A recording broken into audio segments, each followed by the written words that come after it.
Alors ici, nous sommes au refuge de l'association Une Nouvelle Chance. J'ai quitté l'ancienne demeure qui se trouvait dans la commune de Livet-Gavet, que j'avais acquis chez EDF à l'époque. Et cette maison était entourée de lignes haute tension qui déchargeaient des ondes électromagnétiques.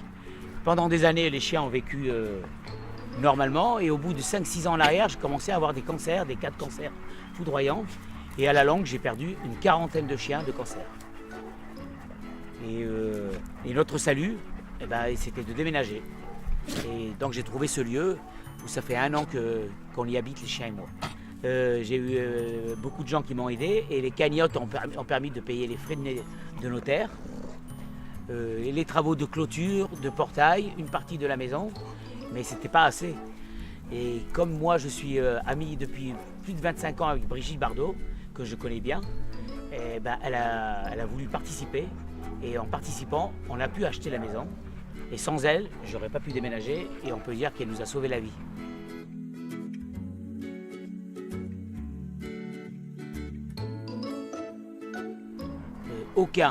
Pas de nouveaux cas de cancer, mais des cancers qui avaient déjà débuté dans l'ancienne maison. Là, j'en ai 3 qui sont touchés, qui sont sous traitement, mais des nouveaux cas, aucun. Mais pendant plus de 10 ans, je me suis battu contre EDF et RTE pour leur faire avouer le danger des lignes haute tension. Ils n'ont jamais voulu se l'avouer parce que ça coûterait trop cher pour déplacer les lignes. Et ils ont dit que c'était jamais dangereux, que j'aurais pu y vivre tranquillement. Et maintenant que je suis parti, l'Organisme mondial de la santé a préconisé de ne plus construire de construction crèches, écoles sous les lignes haute tension, car il a été prouvé que les ondes donnaient la leucémie aux enfants. Et ils ont attendu toutes ces années pour avouer le danger. Et moi, entre-temps, j'ai perdu une quarantaine de chiens de cancer foudroyant.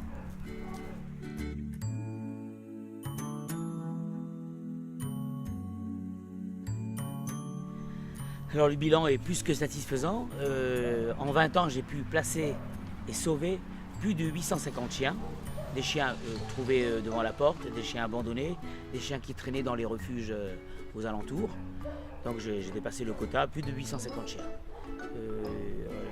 Le bilan, j'ai plus de 500 adhérents à l'association. Certains sont fidèles, d'autres moins. Et je suis satisfait. J'ai monté cette association il y a une vingtaine d'années en hommage à mon chien, mon premier chien, qui était le chien de ma vie, qui s'appelait Dick, et qui est parti d'un cancer foudroyant, mais lui sans habiter sous les lignes haute tension. Et je me suis juré de monter un refuge et de sauver tous les chiens malheureux afin qu'ils soient aussi heureux que Dick l'a été. Et je crois que j'ai réussi ma mission.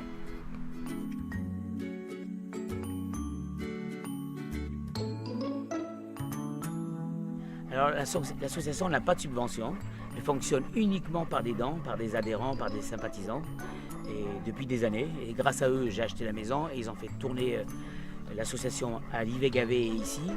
Et le budget de l'association est dirigé exclusivement pour les frais vétérinaires, parce que soigner des chiens qui ont le cancer, ça coûte très très cher.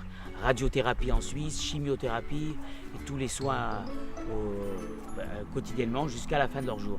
Puis quand je perds les chiens, c'est un drame, c'est un calvaire, c'est même un supplice.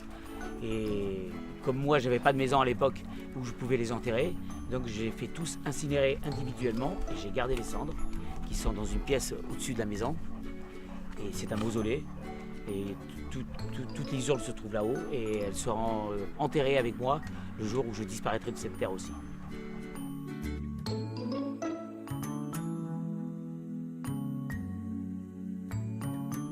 Alors en France, on est les champions d'Europe des abandons, plus de 100 000 abandons par an. Des imbéciles se donnent le droit de jeter leurs chiens pour des raisons futiles, jamais pour des vraies raisons pour les vacances par exemple. Mais maintenant c'est à longueur d'année qu'on abandonne les animaux et pas que l'été. Et au lieu de les faire garder, au lieu de les mettre en pension ou de les emmener avec eux, non, les gens trouvent la facilité de les jeter au bord de la route, comme un chien de chasse que je viens de trouver, j'ai trouvé sur la route. Mais ils ne les gardent pas, ils ne prennent pas la responsabilité de les emmener avec eux.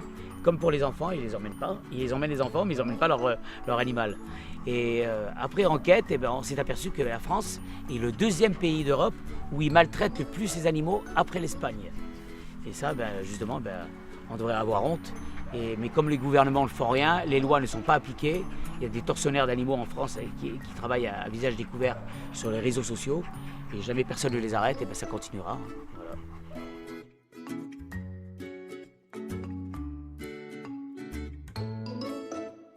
Donc depuis 20 ans que je suis sur le terrain, 24 heures sur 24, étant donné que je vis avec les animaux, je n'ai aucun bénévole sur le terrain. J'ai eu quelques bénévoles qui m'ont aidé à faire des récoltes de nourriture de temps à autre dans les supermarchés, mais personne sur le terrain. Depuis 20 ans, je n'ai pas pris un jour de repos, je travaille 15 heures par jour.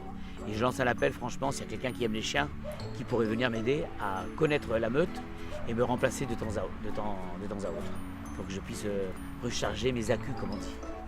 Ben pour l'association, on a toujours besoin d'aide. Les chiens sont moins malades, mais il faut les soigner parce qu'ils vieillissent, parce qu'ils mangent. Ils sont plus heureux ici, bien sûr.